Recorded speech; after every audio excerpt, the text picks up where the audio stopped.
In episode 1, we covered functional hand anatomy. This information helps us know what to train. The acute training variables are exercise choice, exercise order, intensity, volume, and rest. Many people have asked for the first variable, exercise choice, to be covered in the previous video. Before we can discuss the specifics of exercise selection, we need to cover the basics of exercise physiology as it relates to climbing. In the last episode, I was disparaging of my credentials. I invited an expert to help. Dr. Wheelock directly manipulates hand anatomy in her profession. This time, we're firmly in my area of expertise. On my rest days, I'm an anesthesiologist where I directly manipulate patient physiology to keep them alive during surgery. Compared to anesthesia, exercise physiology is relatively simple. Similar to last time, my goal will be to break down this complex topic to its simple and actionable fundamentals, minimal jargon, and no trivial information. We'll start with exercise types and explain why climbers train the way we do.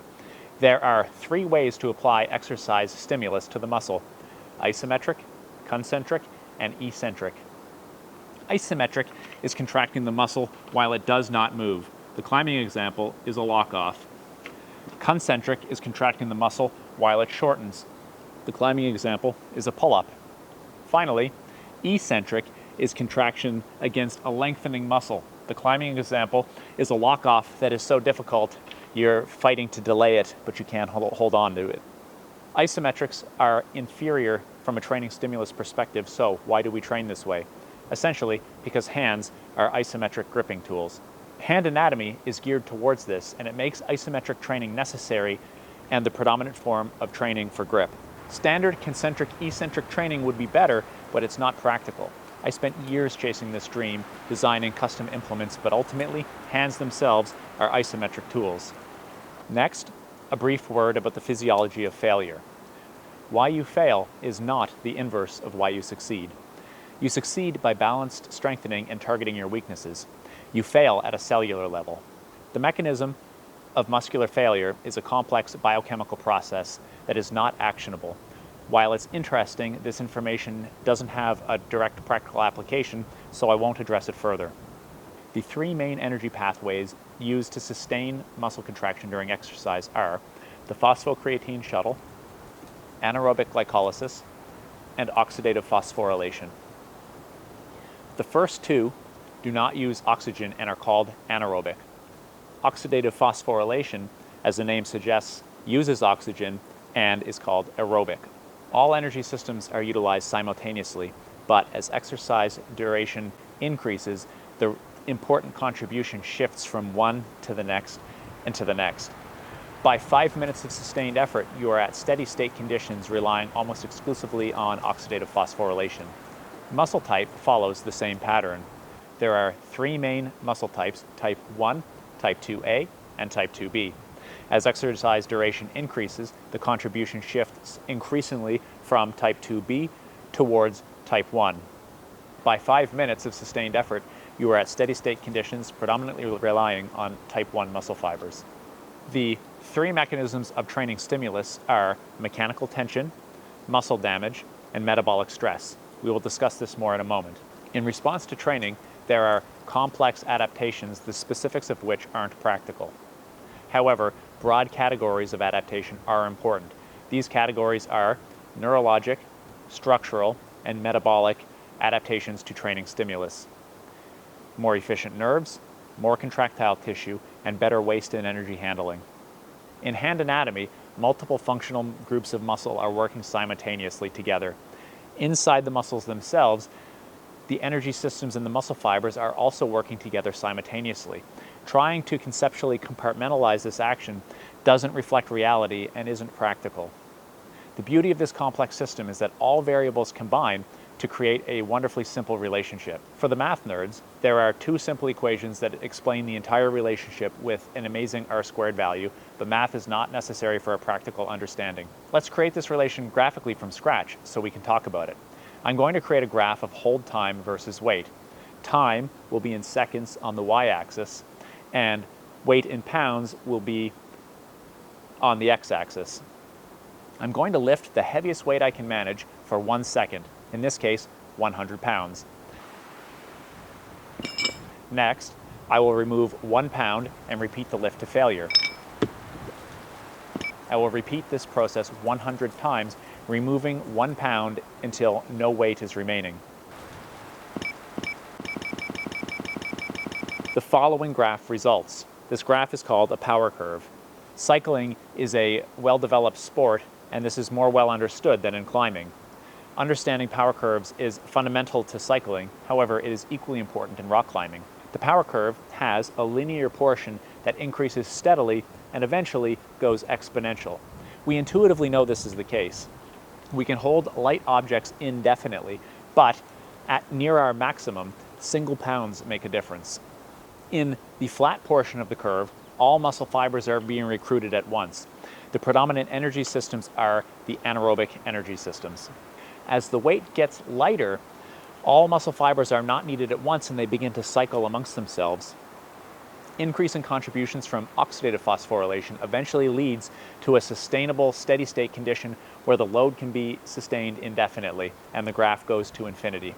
This graph has a characteristic appearance and is the same for all muscles. Here are the real-life power curves that I've constructed for each of my core exercises. The weights differ, but all curves have the same basic shape. Aerobic sports take place entirely beyond the exponential phase of the curve. This corresponds to lactate threshold for endurance athletes in the audience. The name of the game in aerobic sports is to compete as close to the lactate threshold as possible. Bouldering is exclusively an anaerobic sport. Our sport takes place in what endurance athletes would consider to be sprinting. We're going to break down this curve into practical training zones for climbing. We're going to call these zones power, strength, and endurance. Training for power takes place with loads you can hold for 30 seconds or less. Here, you primarily train your nervous system. Loads are too heavy for optimal muscle development. Metabolic adaptations are limited. Early gains are fast and impressive. As a result, a lot of beginners make the mistake of exclusively training in this zone. I was one of them. Training for strength optimally occurs from 60 to 180 seconds. Here, you will maximize mechanical tension, resulting in muscle tissue growth. This is the absolute critical foundation for long-term improvement. These gains are hard fought, but you keep them for life.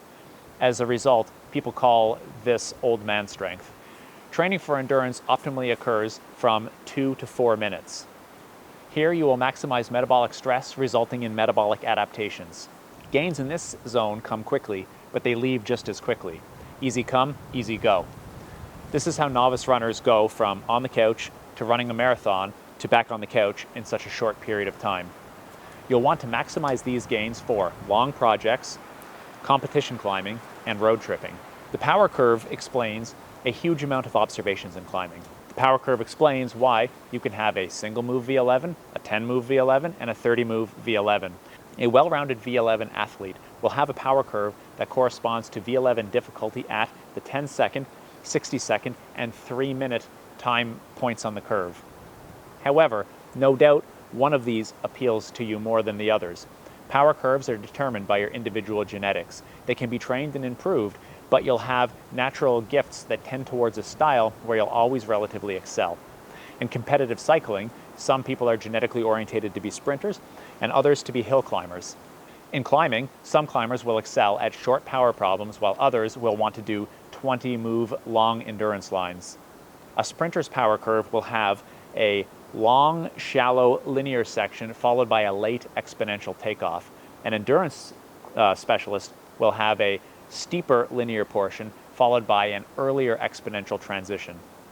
The power curve explains why working a problem makes it easier. Body position, balance, footwork, and core tension all decrease the amount of weight on your hands and they move you up the power curve. You can now hold longer, do more moves, and have more margin on the same grips. The power curve also helps us understand plateaus and how to break them. The amount of contractile tissue is your base ability. Power and endurance are modifications to this achieved through training. You can enhance your baseline performance through improved recruitment by training in the power zone. You can enhance endurance through improved chemistry by training in the endurance zone. The goal in training is to maximize what you have, but also raise your baseline potential by adding contractile tissue for the long term. Doing very heavy hangs below 30 seconds will increase your ability to recruit muscle fibers. Light hangs above 2 minutes will increase your endurance capacity. Working in the 60 to 120 second range is ideal for increasing your baseline potential and your long-term climbing ability. For example, I spent years training exclusively heavy. I got addicted to the easy gains. After crazy initial gains, I stopped progressing.